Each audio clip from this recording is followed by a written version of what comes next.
তো আমি চলে এসেছি বিশ্বের সব থেকে বড় জগন্নাথ ঠাকুর দেখতে। এটা আমার ঠিক বাদিকেই, মানে আমার ঠিক সামনেই আছে। আর এটা হচ্ছে মানকুণ্ডু এরিয়া, মানকুণ্ডু বা চন্দননগর থেকে যে দুটো জায়গা থেকেও আসতে পারো। এটা হচ্ছে কানাইলাল পল্লীতে। তো চলো আর দেরি না করে তোমাদের তাড়াতাড়ি দেখাই বিশ্বের সব থেকে বড় জগন্নাথ, বিশ্বের সব থেকে বড়, চলো দেখতে থাকি।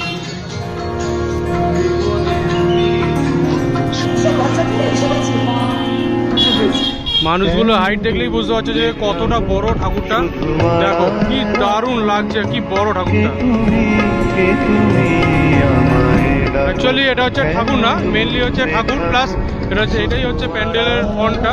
চলো আস্তে আস্তে ভেতরে ঢুকি আর তোমাদের এই ঠাকুরটাও দেখাচ্ছি যে কতটা সুন্দর বানিয়েছে।